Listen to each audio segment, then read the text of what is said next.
Hello friends, मेरा नाम अनीशा जड़सेना है और आज मैं यहाँ आपको ये बताने वाली हूँ कि मैंने IBPS के एग्ज़ाम्स कैसे क्लियर किए।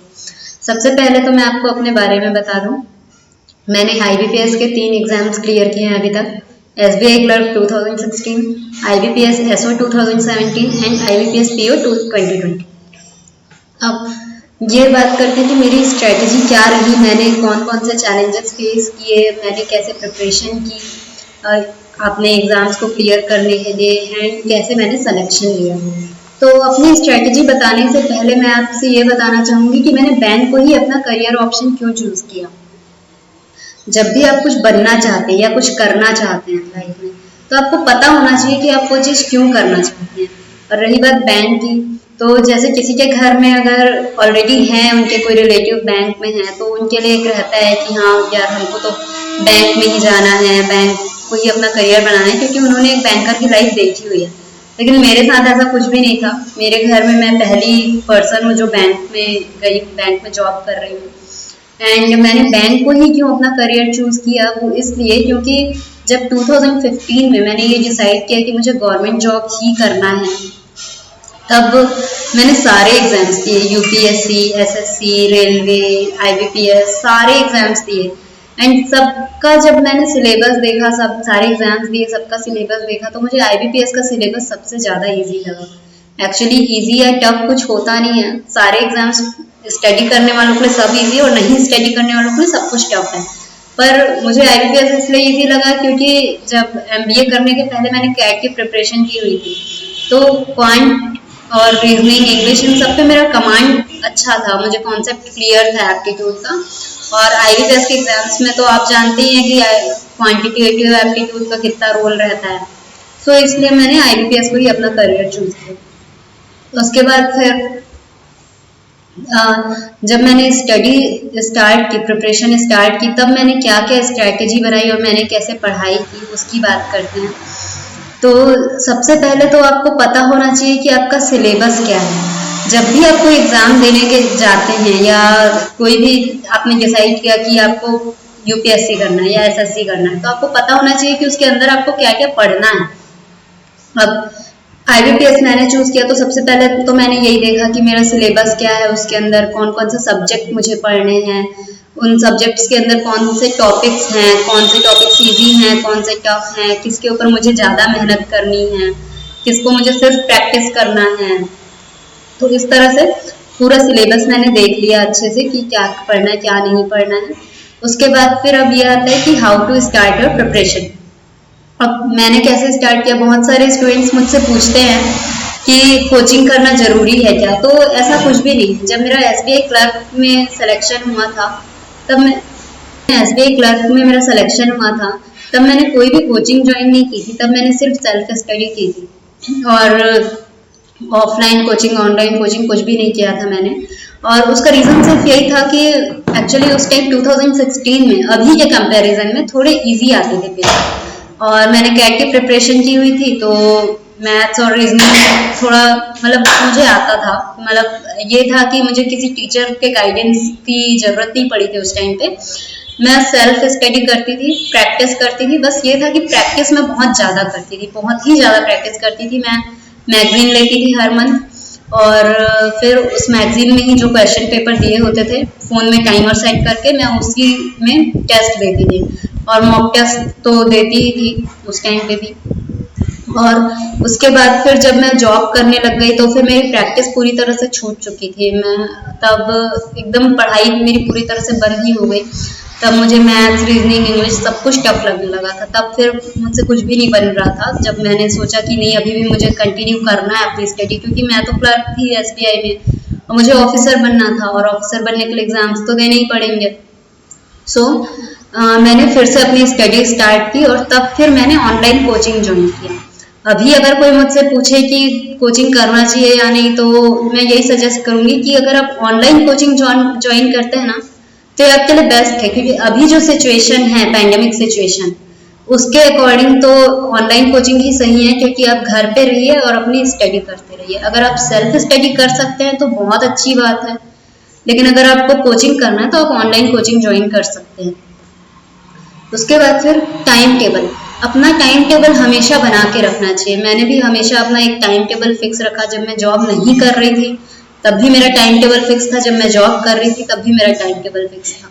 टाइम टेबल बनाने का अर्थ ये होता है कि आपके जितने भी सब्जेक्ट्स हैं सारे सब्जेक्ट्स को प्रॉपर टाइम देना।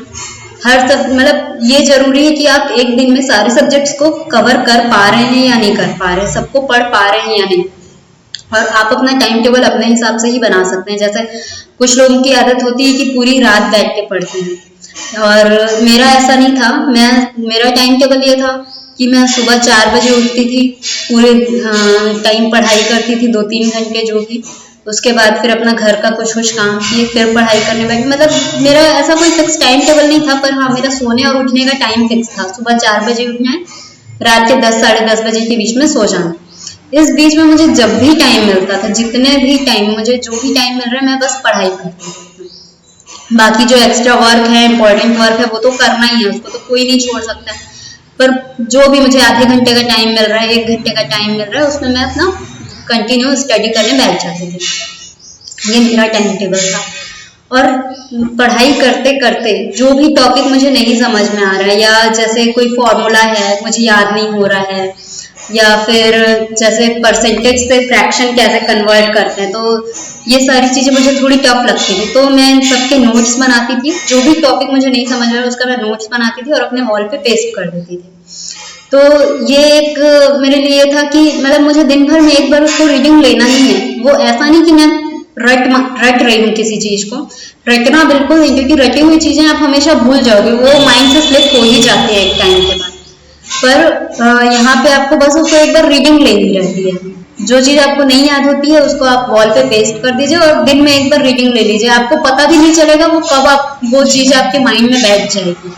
बस मेरा यही था कि मैं सारी चीजें जो मुझे फॉर्मूला वगैरह जो मुझे याद नहीं होते थे, मेंसुरेशन के फॉर्मूलाज, तो उनको सबको मैं एक पेपर पे लिख के वॉल पे पेस्ट कर देती थी और दिन भर में एक बार मैं उसकी रीडिंग लेती ही थी। और उसके बाद फिर आते हैं कि मॉक टेस्ट देना कितना जरूरी होता है। तो मॉक टेस्ट मैं तो देती ही थी हमेशा मॉक टेस्ट, क्योंकि मॉक टेस्ट देने से क्या होता है ना, आपको पता रहता है कि आपका पेपर का पैटर्न कैसा है और कैसे आपको पेपर देना है, ये सारी चीजें। क्योंकि अब क्या एग्जाम्स तो ऑनलाइन होते हैं IBPS के, और अब जब फर्स्ट टाइम एग्जाम देने जाओगे तो आपको ऐसा नहीं लगना चाहिए ना कि एक स्ट्रेंजर वाली फीलिंग आ रही है कि हम कहाँ आ गए, कैसे एग्जाम दें, हमसे तो कुछ नहीं बन रहा है, पेपर पेन की तो आदत है, सिस्टम की आदत नहीं है। ऐसा नहीं होना चाहिए। तो आप घर पे मॉक टेस्ट दीजिए। आपको एग्जाम का एनवायरनमेंट फील होना चाहिए कि आपका एग्जाम का एनवायरनमेंट कैसा रहेगा, आप कैसे एग्जाम्स दे रहे हैं। उसके बाद फिर जब और मॉक टेस्ट देते देते ऐसी आदत हो जाती है ना, जो एक एस्पिरेंट के सामने सबसे बड़ा जो चैलेंज होता है ना टाइम मैनेजमेंट का, वो आपकी प्रैक्टिस होती है मॉक टेस्ट देने टाइम में। क्योंकि IBPS में तो सबके टाइम फिक्स रहते हैं, आपको तो पता है, आप में से बहुत लोगों ने एग्जाम्स दिए होंगे। तो उसमें ये रहता है कि आपको पता है कि आपको 45 मिनट्स मिलेंगे, उन 45 मिनट्स में आपको मैथ्स के पूरे क्वेश्चन सॉल्व करने हैं, 30 मिनट्स में आपको इंग्लिश पूरा सॉल्व करना है। तो इस तरीके से टाइम डिवाइड रहता है। अब ये रहता है कि आपसे कितने क्वेश्चन एक्चुअली में बन रहे हैं और आपको कितने क्वेश्चन बनाना चाहिए जिसमें आपका सिलेक्शन हो जाए, आपका पेपर क्लियर हो जाए। तो ये चीज आपको मॉक टेस्ट देने से ही पता चलती है। तो मॉक टेस्ट देना तो बहुत जरूरी है। अब हम बात करते हैं सब्जेक्ट्स क्या क्या है। जैसा कि मैंने पहले ही कहा कि आपको अपना सिलेबस पता होना चाहिए। आप जो भी एग्जाम देने जा रहे हैं उसमें क्या क्या सब्जेक्ट्स हैं ये आपको पता होना चाहिए। अब IBPS में था जनरल अवेयरनेस, रीजनिंग, इंग्लिश और पॉइंट। तो सारे सब्जेक्ट्स को पढ़ना इंपॉर्टेंट है, सबकी प्रैक्टिस करना इंपॉर्टेंट है और सबको इक्वल टाइम भी देना था। तो ये कैसे किया जाए? तो मेरी जो स्ट्रेटेजी थी, मैं जो फॉलो करती थी, मैं सुबह उठ के सबसे पहला काम मैं करती थी, मैं जनरल अवेयरनेस पढ़ लेती थी। मतलब जनरल अवेयरनेस के कोई भी बैंकिंग का एक टॉपिक उठा लो, उसका MCQ दे देती थी सुबह से उठ के। और उसके बाद फिर करंट अफेयर्स का कोई भी, मतलब किसी भी एजुकेटर को जिसको भी आप फॉलो कर रहे हो उनका करंट अफेयर का एक बार आप सुन लीजिए, लेक्चर जो भी है एक बार उसको सुन लिए। उसके बाद फिर जिस भी एजुकेटर को फॉलो कर रहे हैं तो वो करंट अफेयर जब पढ़ाते हैं तो PDF तो प्रोवाइड करते ही हैं। अब रात में सोने से पहले उसी PDF को फिर से एक बार रिवाइज कर लीजिए। तो इस तरह से करंट अफेयर जो होता है वो माइंड में बैठ जाता है, क्योंकि हमेशा सबकी शिकायत रहती है कि करंट अफेयर्स याद नहीं होते हैं। तो इसमें याद करने का कुछ भी नहीं है, याद करना ही नहीं है। याद मतलब ना, किसी भी चीज को ना ऐसा नहीं सोचना चाहिए कि आप किसी चीज को रट रहे हैं। रटना बिल्कुल नहीं, रटी हुई चीजें हमेशा माइंड से स्लिप हो जाती हैं।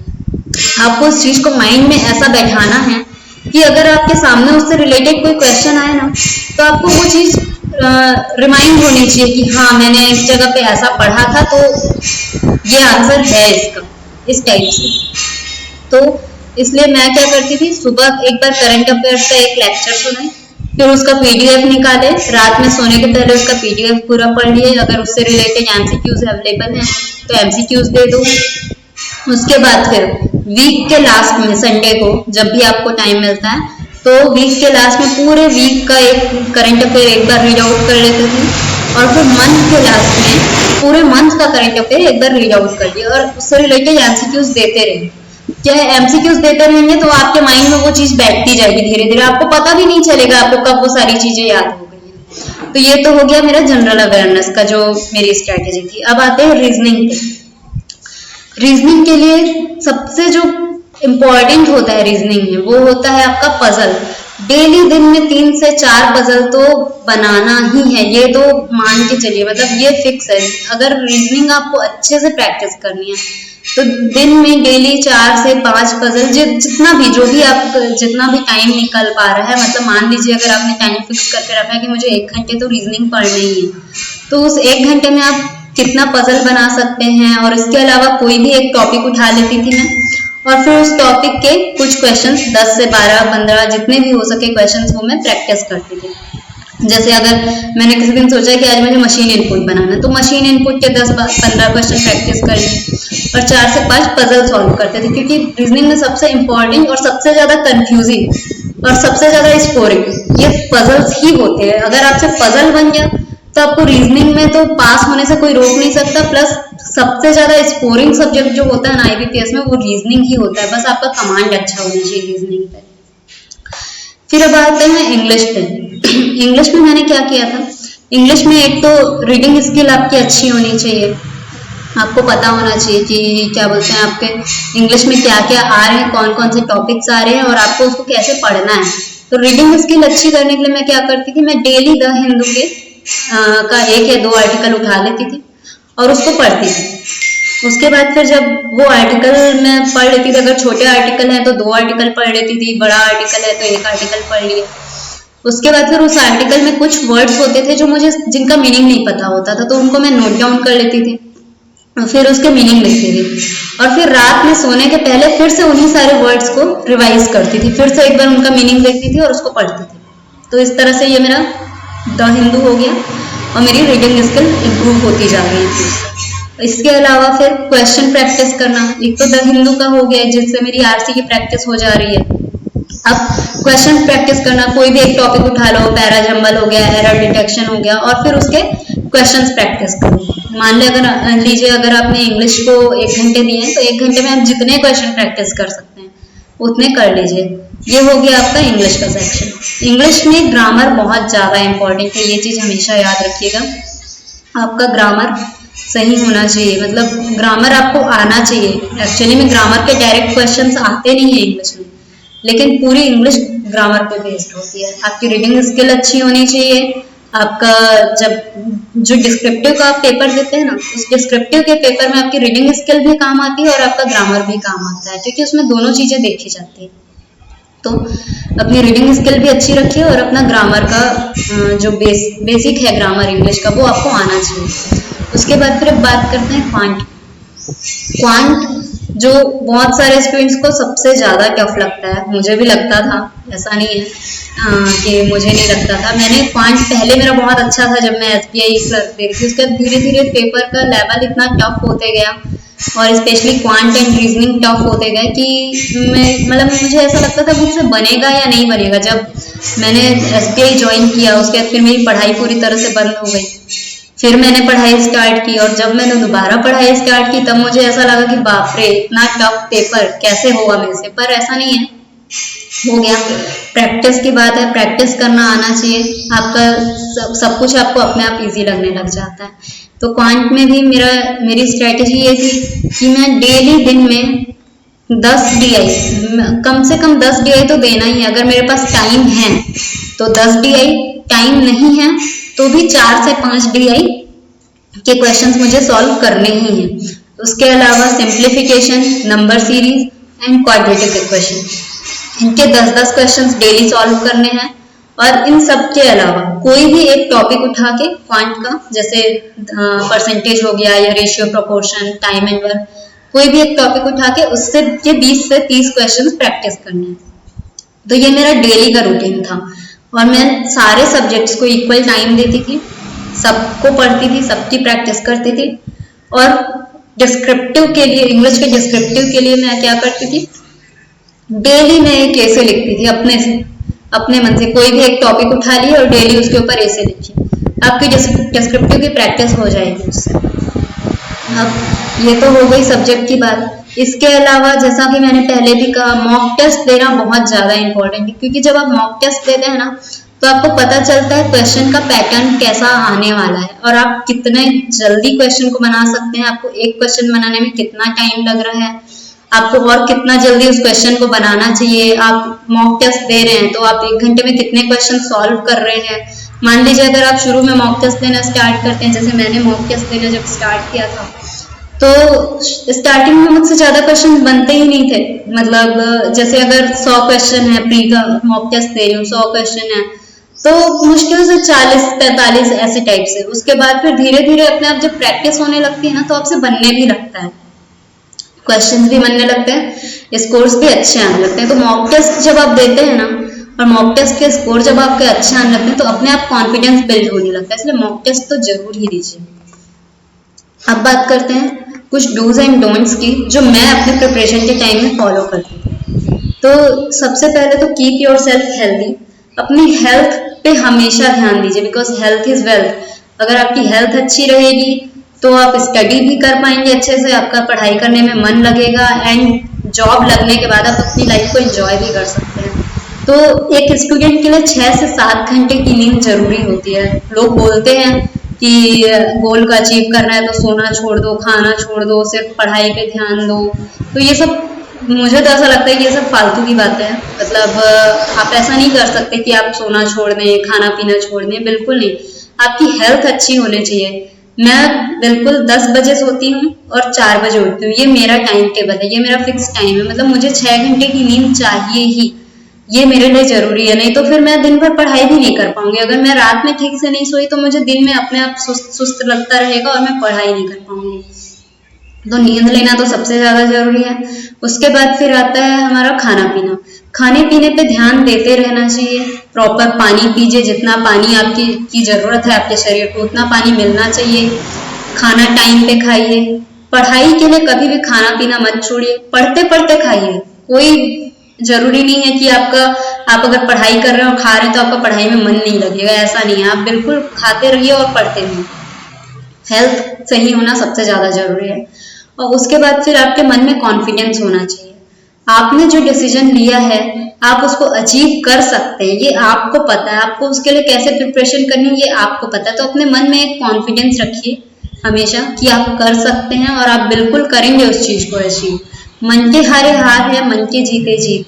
अपने मन में अगर आप ठान लिए ना कि आपको कुछ अचीव करना है तो बिल्कुल भिड़ जाइए उसको पाने के लिए, आपको वो चीज जरूर मिलेगी। और फिर पेशेंस होना बहुत ज्यादा जरूरी है।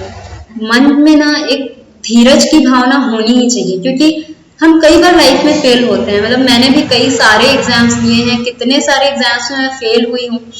कई बार मुझे ऐसा लगता भी था कि शायद मुझसे नहीं हो पाएगा, छोड़ देना चाहिए, पर ऐसा नहीं है। मैंने कभी हिम्मत नहीं हारी।